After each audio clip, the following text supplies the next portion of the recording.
Timoteo 3, 16 y 17, beneficio de conocer y aplicar la palabra de Dios. Toda la Escritura es inspirada por Dios y útil para enseñar, para redarguir, para corregir, para instruir en justicia, a fin de que el hombre de Dios sea perfecto, enteramente preparado para toda buena obra. Es útil la Biblia, toda la Biblia es útil. Señor nuestro Dios, que sean gratos los dichos de mi boca y la meditación de mi corazón. Señor mío y Dios mío. Amén. La Biblia no es un libro que lo usen solamente los teólogos o los pastores para predicar los domingos o cuando les toca predicar en las iglesias. El que piensa de esa manera respecto a la Biblia, a la palabra de Dios, es porque nunca se acercó lo suficiente para recibir y captar la atención, lo que ella contiene y el valor que es para un alma necesitada. Y tal vez debería examinarse a ver si está en la fe, como dice el apóstol Pablo en 2 Corintios 13:5. Todas las áreas de la vida son abarcadas por la palabra de Dios. Por eso dice que toda la Escritura es inspirada y es útil. Mayormente, cuando algo no es útil en nuestra casa, ¿qué hacemos? Si por ahí somos cachivacheros como yo, lo guardamos en un rincón. Otros directamente lo desechan. Que la Biblia no sea una de esas cosas, por no ser útil en tu vida, en mi vida, quede guardado en un rincón o desechado. En el año 1892, un anciano viajaba en un tren y por circunstancias, en el asiento de al lado un joven, el anciano tenía más de 80 años y estaba leyendo un libro. El joven también. El joven, después de un buen rato de haber estado estudiando un gran volumen de ciencia, vio que el anciano estaba leyendo una Biblia. En un momento el joven, como a veces somos los jóvenes, creyó que él estaba sabiendo más que ese ancianito. Le dice: ¿usted todavía cree en ese libro lleno de fábulas y cuentos? El anciano le respondió: sí, por supuesto, pero este no es un libro lleno de fábulas y cuentos, es la palabra de Dios. ¿Cree usted que estoy equivocado?, le dice el anciano. Claro que está equivocado, respondió el chico. Usted, señor, debería dedicarse a estudiar ciencias e historia universal. Vería cómo la Revolución Francesa, ocurrida hace más de 100 años, mostró la miopía y la estupidez y las mentiras de la religión. Eso le dijo el joven al anciano. Y agregó el joven: solo personas sin cultura y fanáticas todavía creen en esas tonterías. Usted, señor, debería conocer un poco más de lo que dicen los científicos de estas cosas. El anciano le dijo entonces: dígame, joven, ¿eso es lo que nuestros científicos dicen sobre la Biblia? Mire, dijo el joven, como me voy a bajar en la próxima estación, no tengo tiempo para explicarle, pero déjeme su tarjeta con su dirección para que le pueda enviar algún material científico por correo. Así se ilustra un poco sobre los temas que realmente importan al mundo. El anciano sacó una tarjeta de su bolsillo y se la dio al joven. El joven quedó estupefacto al leer en la tarjeta quién era ese anciano. La tarjeta decía: Profesor Luis Pasteur, director general del Instituto Nacional de Investigaciones Científicas, Universidad Nacional de Francia. Esa historia es verídica. Pasteur ha pasado la historia, vivió en el año 1822 al 1895 y ha pasado la historia por su contribución científica sin que nunca fuera un obstáculo su fe en Dios y el poder estudiar la Biblia. Algunos creen que para poder estudiar ciencia hay que dejar esas cosas de religión de costado. Es considerado el padre de la microbiología. Y Pasteur un día dijo: un poco de ciencia nos aleja de Dios, pero mucha ciencia nos devuelve a Él. Cuando ustedes toman la leche líquida comprada en el supermercado, es porque gracias a ese señor Pasteur, y por eso se llama pasteurizada, él descubrió sobre cómo los microorganismos viven, se reproducen y cómo se lo puede eliminar o gran parte de ellos. Y fue eso, gracias a que él descubrió que calentando simplemente la leche queda pura y apta para el consumo y se la puede guardar. Mi mamá hacía pasteurización y creo que muchas abuelas y mamás también saben lo que significaba la pasteurización. Y así se usa para muchas cosas. Hoy lo que él descubrió, que nunca dejó de creer en el Dios creador y sustentador de las cosas. La Biblia nos acerca a Dios. Y la Biblia es tan amplia y tan completa que abarca todas las áreas de la vida, como lo dije hoy. Yo voy a mencionar solamente 5, pero dentro de ellas y hay otras muchas más. Nuestro primer punto son las 5 áreas principales abarcados dentro de la palabra de Dios. Sin ser un libro científico, la Biblia contiene suficiente información que le sirvió al pueblo de Dios en el Antiguo Testamento vivir hasta en áreas de medicina. Revoluciona la vida es en el área moral. Sin duda fue una gran revolución el momento cuando Jesús subió al monte y se sentó y comenzó a hablar ese gran mensaje, el más grande mensaje predicado en toda la historia, que es el Sermón del Monte. Los fariseos habían tomado los 10 mandamientos, habían hecho normas rígidas y externas de cómo vivir en la vida. Sin embargo, adentro estaban llenos de pecado y pensamientos sucios, incluso alejando su corazón totalmente de Dios. Pero Jesús, sin embargo, le dio un sentido moral y ético profundo a lo que son los 10 mandamientos. Él decía: oíste que fue dicho, no matarás. Pero yo digo, cualquiera que se enoja contra su hermano ya es culpable de juicio. Dígame si no es una revolución. Cuidar la ira, cuidar el enojo. Oíste que fue dicho, no adulterarás, el acto físico de cometer adulterio. Pero yo os digo que cualquiera que mira con intenciones a alguna mujer, a algún hombre, ya cometió el pecado en su corazón. Estas normas que nos da la Biblia, lo que nos dio el Maestro, cambió, revolucionó la historia. Es lo que hizo grandes cambios, donde entró y donde entra la Biblia.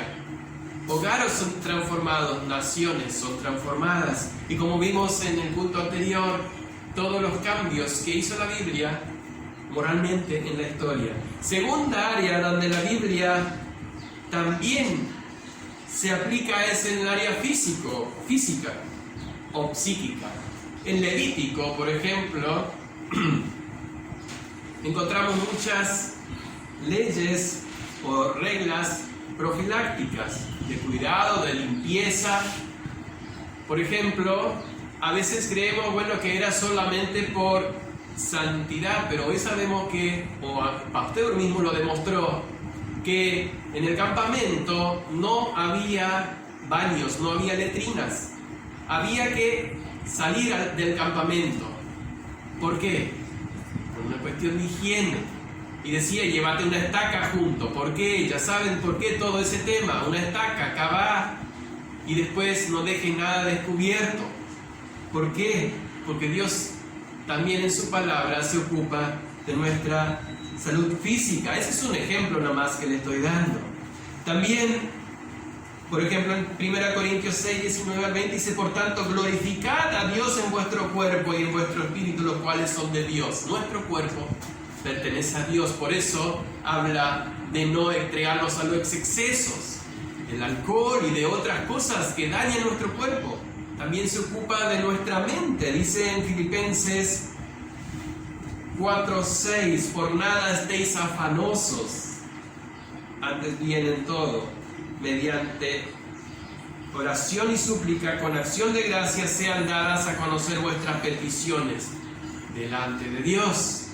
El afán, la ansiedad enferman a la persona. ¿Cuántas personas hoy en la pandemia que están en cuarentena están enfermas de la mente, o se enfermaron en la mente? Dicen los que hacen estudios que hay mucha gente que está sufriendo y hay otra gente que incluso sufrió daños físicos o golpes o violencia familiar por la culpa de estar encerrados. Pero no es la culpa de estar encerrados, sino donde se deja la mente, entregar todas nuestras cargas a Dios. Dios cuida también de nuestro físico.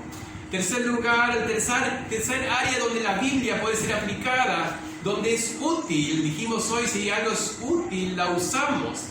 Debe ser útil en la vida familiar. Dice que los esposos deben amarse mutuamente. Y en Efesios 5:25 dice que el esposo debe amar a la esposa de tal manera como Cristo amó a la iglesia, de estar dispuesto a entregar su vida sobre su esposa. Eso no lo vamos a encontrar en los consejos, entre comillas, prácticos que dan los psicólogos y los grandes maestros de hoy. Hijos, obedeced en el Señor a vuestros padres, dice en Efesios 6:1 al 4. Hay instrucciones en el área de la familia tan valiosas para la familia que debe en familia, volviendo a repetir la palabra, buscar lo que dice para cada uno de los integrantes de la familia. No solamente familiar, sino social también. En la sociedad, el mayor fuente para la vida social, para las amistades y para los vecinos está en los proverbios. Si no estudiamos los proverbios van a encontrar tantos consejos prácticos, que por ejemplo el hecho de no canses a tu vecino, no sea cosa que hastiado de ti te aborrezca, como dice el dicho, no hagas trillo. No, dice, más vale vecino cerca que familiar lejos. ¿Cuántos consejos hay en Proverbios sobre eso? Que Jesús mismo dio instrucciones. Dice, si alguien te obliga a llevar una carga por una milla o por 1 kilómetro, podemos decir hoy en nuestras palabras, anda con el 2, no te enojes, no reniegues, tranquilo, llévale uno más. ¿Eso qué significa? Tu vecino te hace problema, busca, como dice en Romanos 12:20, si tu enemigo tuviere sed, dale de beber, porque le harás arder la cara de vergüenza. Si todos buscáramos completar nuestras áreas o fortalecer nuestras áreas, todo el mundo, aplicar a la Biblia, todo el mundo cambiaría. Eso lo demostró la Biblia en la historia. Laboral. Fíjense, la Biblia hasta se ocupa del trabajo. Dice, siervos, obedeced a vuestros amos, terrenales con temor y temblor, con sencillez de vuestro corazón, como a Cristo, no sirviendo al ojo, o sea, lo que se ve, como los que quieren agradar a los hombres, sino como siervos de Cristo de corazón, haciendo la voluntad de Dios, sirviendo de buena voluntad como al Señor y no a los hombres. En nuestro trabajo no estamos sirviéndole a nuestro jefe, sino estamos sirviendo a Cristo. Como dijo alguien, estos días leí la frase: tu vida será la única Biblia que algunos incrédulos podrán leer en su vida. Y también, obvio, que la Biblia está dedicada, abocado mayormente en nuestra área espiritual, que en realidad el área espiritual debe ser transversal a todas estas áreas. Todas estas áreas deben ser parte o impregnado por lo espiritual, la moral, la física, la familiar, la social, la moral, todo debe ser impregnado por lo espiritual. La palabra de Dios nos acerca a nuestro Creador. Así que la fe es por el oír, y el oír la palabra de Dios. Romanos 10:17. Oír la palabra de Dios nos acerca y nos da fe. Si queremos más fe, acerquémonos más a la Biblia. Pues ya que en la sabiduría de Dios el mundo no conoció a Dios mediante la sabiduría, agradó a Dios salvar a los creyentes por la locura de la predicación. 1 Corintios 1:21. Pero para conocer completamente, o para beneficiarnos, mejor dicho, para beneficiarnos de la palabra de Dios, es necesario conocer los atributos. Vuelvo otra vez el ejemplo de que algo es útil. Cuando ustedes van a comprar, no sé, un celular, por ejemplo, que eso es lo que podríamos dar un ejemplo, una bicicleta. Van al vendedor, a la persona que le va a vender, y le empiezan a preguntar qué atributos tiene ese aparato. ¿Qué conectividad? ¿Cuánta memoria? ¿Cuántos cambios? La bicicleta, ¿cuántos cambios? Necesitamos conocer antes de que nos agrade y que nos decidamos a comprar. ¿Saben por qué hay mucha gente no estudia la Biblia, no lee la Biblia? Porque en realidad no sabe y no conoce de los atributos y de lo que la Biblia puede hacer en la vida, o lo que está dispuesto a hacer Dios a través de la lectura de la Biblia. Por eso no lo vemos algo útil y está a veces debajo de pilas de libros o debajo de un televisor. Y quiero ver esta mañana 20 atributos de que nos convence de que es necesario acercarnos y leer más y estudiar más la Biblia. En el Salmo 19, 7 al 11 que leímos en la introducción y en el último culto hablamos de que hay 10 atributos. Yo encontré algunos más, por eso he ampliado la lista. Y dijimos que en este culto íbamos a ver del por qué la Biblia es tan importante y lo que quiere hacer en nuestras vidas. Si quieren tener una vida que tenga un real sentido y que no terminen sus días diciendo ¿por qué? ¿Por qué? ¿Por qué? Como escuché estos días a alguien decir. Háganle caso y busquen llenarse y vivir de acuerdo a lo que la Biblia nos enseña y nos aconseja en cada área.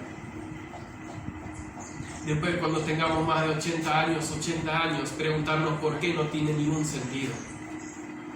Si la vida no cobra sentido hoy, cuando eres joven, niño o mediana edad, después no vas a poder hallar satisfacción. Tampoco. Eso no quiere decir que alguna vez va a ser tarde, o que puede ser tarde y que después la Biblia no va a tener sentido. Sí puede, pero tener esa carga, o esa conciencia, decir, desperdicié mi vida y no aproveché todos los atributos de la palabra de Dios y todo lo que me pude haber evitado haciéndole caso. Ahora estoy así. Dije 20 atributos. Primero, la Biblia es una lumbrera, es una luz. Lámpara es a mis pies tu palabra y lumbrera a mi camino. Salmo 119, 105 y el 130, 119, 130 dice la exposición de tu palabra, la exposición. Cuando está expuesto algo, cuando está a la vista o cuando está cerca mío, la exposición de tu palabra alumbra la vida. Hace entender a los simples para saber cómo conducirte, qué decisiones tomar y tomar las mejores decisiones. Déjate alumbrar por la palabra de Dios, pero para eso necesitamos exponernos a ella. No es solo de tanto en tanto, sino una exposición, quiere decir estar como esos pollitos que le exponen bajo la luz para que puedan crecer, comer y alimentarse y crecer más rápido. ¿Sí? Así, yo me imagino así, esa exposición necesitamos, que alumbre. Segundo, dice que la palabra de Dios es como leche. Hablamos hoy de la leche. Desead como niños recién nacidos la leche espiritual no adulterada, para que por ella crezcáis para salvación. 1 Pedro 2:2. La leche es un alimento completo y eso está demostrado. Los pediatras dicen que los bebés hasta creo que 6 meses, ¿no? Es una edad que no necesitan nada más que leche. Entonces, la palabra de Dios es tan completa que no necesitamos nada más, palabras de científicos, de nadie más. Solamente con la palabra es suficiente para nuestra alma alimentarnos espiritualmente. Pero también la palabra de Dios en tercer lugar es pan. Dice que Jesús mismo un día dijo: yo soy el pan que he descendido del cielo, para que el que de él come no muera, porque nos da vida eterna. ¿Sí? Eso lo dice en San Juan 6:50. El pan de vida es para salvación de todo aquel que se acerca a esta palabra hoy escrita y una vez estuvo caminando entre nosotros, porque el Verbo se encarnó, dice San Juan 1. La palabra de Dios se encarnó, hoy la tenemos escrita, pero es que alimenta el alma. Y también es un alimento sólido para los creyentes. Una vez que pasó la etapa de la leche, el niño necesita pan, entre otras cosas, para alimentarse. Los creyentes necesitamos el pan de la palabra de Dios para crecer fuertes espiritualmente. Cuarto, miel. ¿Cuántos sabían que la palabra de Dios es como miel? Dice: y dulces más que miel y que la que destila el panal. Eso lo leímos hoy en Salmo 19:10. A pocos no le gusta la miel. Son muy pocas personas que no le gusta la miel. A la mayoría le encanta la miel. Pero para que la Biblia tenga ese gusto como la miel, que nos encante como la miel sobre el pan, así, ese gusto tan, una cucharada de miel, para que eso sea, nosotros debemos encontrar ese atributo a la Biblia. Debe ser para nosotros como la miel, y esto lo dijo el salmista, que para él era miel, como la miel. Pero también la Biblia es como fuego. No es mi palabra como fuego, dice Jehová, Jeremías 23:29. El fuego purifica, limpia, elimina impurezas. Al acercarnos y empaparnos de la palabra de Dios, va a ir eliminando impurezas en nuestra vida. Malos pensamientos, malos deseos, se van quitando. Y despacito, o con el trabajo de la palabra de Dios, se va llenando de cosas como dice Filipenses 4:8. Todo lo justo, todo lo puro, todo lo que es de buen nombre, si hay virtud alguna, en esto pensar. Si queremos pensar en cosas buenas, necesitamos llenarnos de cosas buenas. Solamente la Biblia lo puede hacer, purificado por ello. 6. La Biblia es como un martillo. ¿No es mi palabra como martillo que quebranta la piedra? Jeremías 23:29. Corazones durísimos, totalmente ateos, han sido quebrantados con el solo hecho de la exposición de la palabra de Dios. Solamente abrir por curiosidad o para denigrar la palabra de Dios. Saben muy bien, o sea, la historia nos confirma la vida de George McDowell. Él quería demostrar la locura, la estupidez que tenían los cristianos en seguir creyendo en la Biblia. Y cuando empezó a estudiar para denigrar o para burlarse de ella, fue conducido al Salvador. Y toda su vida cambió y se volvió un apologista, uno que defiende o explica la palabra de Dios. También la Biblia es como semilla, dice, de simiente incorruptible por la palabra de Dios que vive y permanece para siempre. Primera de Pedro 1:23. La palabra de Dios es como una semilla que la sembramos y la tenemos que dejar reposar para que germine. Si no sembramos, no vamos a cosechar nada. Si queremos una huerta, necesitamos preparar el terreno, nuestro corazón, tomar la semilla, la palabra de Dios, y sembrarla, leerla. Es como una espada, y tomar la espada del Espíritu, que es la palabra de Dios, Efesios 6:17.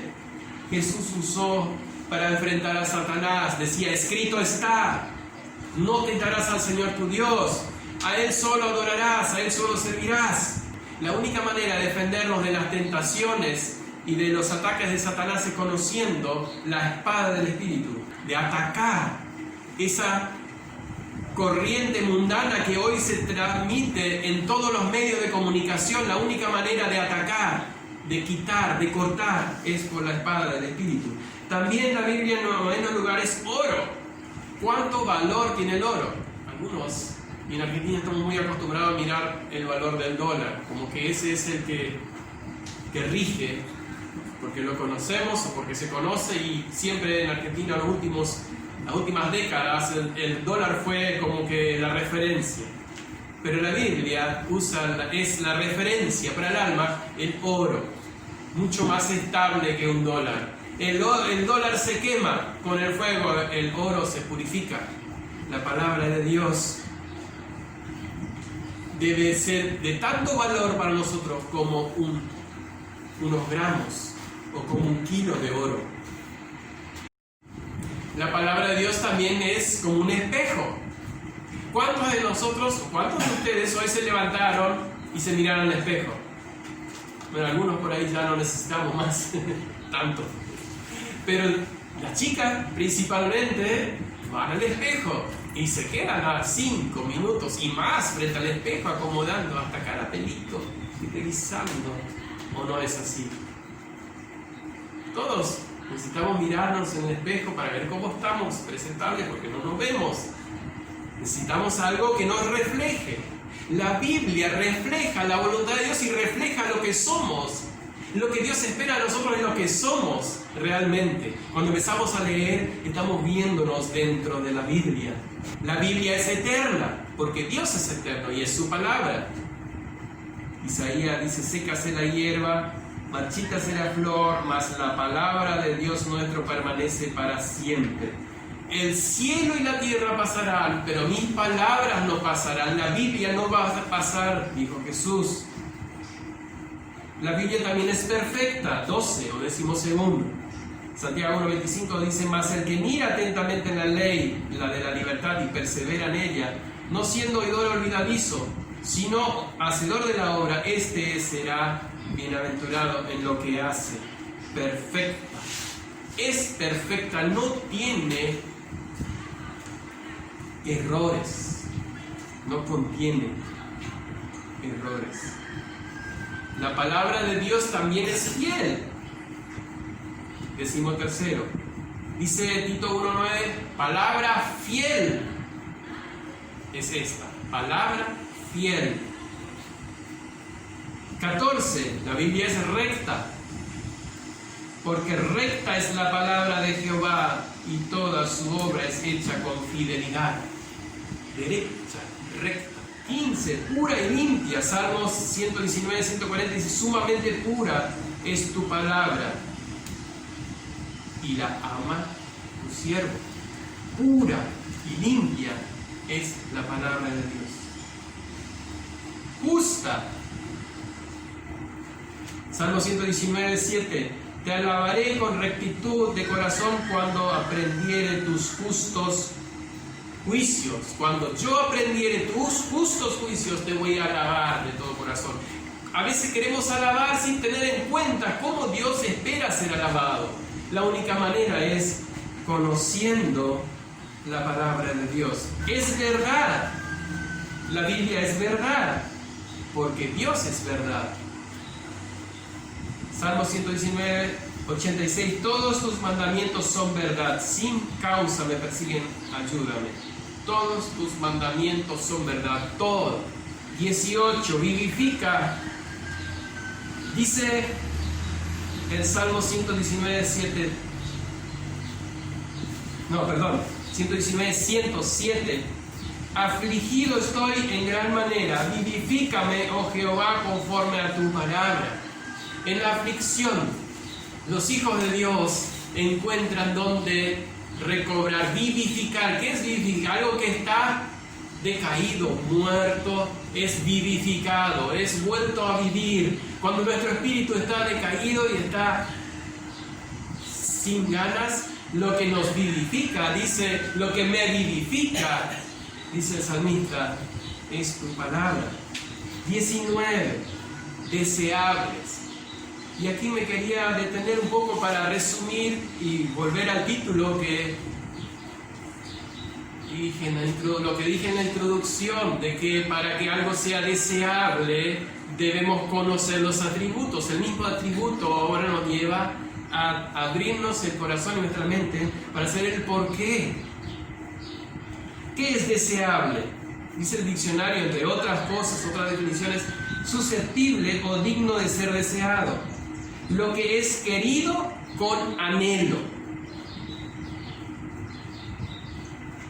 Alguna cosa material no la podemos comparar, pero podría ser una bicicleta que queremos, una bicicleta nueva, un celular, un auto, o lo que fuese. Estoy hablando de algo del material para comparar. Deseable, o cuánto genera en nosotros un deseo la palabra de Dios. Es realmente deseable. Vuelvo al ejemplo que dije el otro día de estar en el desierto, caminar varias horas y no tener agua. ¿Cuánto deseo tiene esa persona de un vaso de agua? Imagínense el deseo de poder tener un vaso de agua. Muy distinto a que después de que hayan tomado 2 litros, porque el médico le dijo, para hacer el estudio tengo más de 2 litros de agua, y alguien les ofrece un vaso de agua. No tienen más deseo de tomar.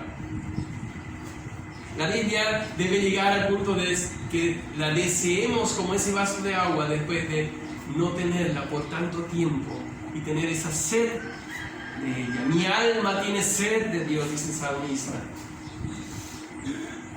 Reconocer que nada en el mundo va a calmar nuestra sed. Ni leer alguna historieta graciosa, ni alguna serie de Netflix, o escuchar a algún experto en psicología, médico hoy, nos va a llenar, nos va a calmar la sed de nuestra alma solamente en la palabra de Dios. Por eso, llegar a que sea deseable. Por eso es deseable para el alma sedienta. Y por último, número 20, guía para la oración. Si permanecéis en mí y mis palabras permanecen en vosotros, pedid todo lo que queréis y os será hecho. San Juan 15:7. Cuando Dios contesta nuestras oraciones, no es porque hemos torcido su voluntad, sino porque hemos conocido su voluntad y nos hemos dispuesto a su voluntad. Todo lo que pedamos de acuerdo a su voluntad, Él lo va a contestar. Por eso es tan importante conocerla para poder orar. podríamos seguir hablando sobre los atributos de la palabra de Dios, pero pasa el tiempo y creo que con esos 20 ya podríamos estar convencidos como aquel que está diciéndole al vendedor, ya me convenciste, ya me lo llevo. ¿No les pasó? Una máquina de coser, ya me convenciste, me la llevo, esta va a ser todo solo. Me siento, tomo mate y la máquina cose solo. Quiera Dios que nos convenza de los atributos de su palabra hoy, que podamos decir, Señor, alcanza, ya ahora me agarro de tu palabra, ahora me propongo todos los días buscar en ella para conducirme en las áreas, en todas las áreas de mi vida, de lo que te agrada y lo que es para mí bien. Pero quiero cerrar con un atributo, el más importante, que si no lo tenemos, no tiene sentido los demás. El que no tiene este atributo, no ha pasado, no ha probado este atributo, en la Biblia va a empezar y va a dejar, no va a poder seguir, va a ser como un libro, no lo entiendo. La Biblia también convierte y salva. 2 Timoteo 3:15 dice, y que desde la niñez has sabido las sagradas escrituras, las cuales te pueden hacer sabio para la salvación por la fe que es en Cristo Jesús.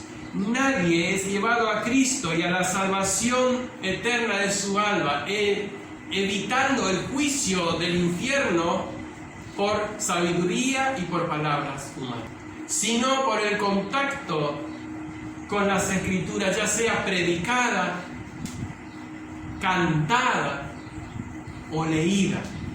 Esa es la que nos da salvación.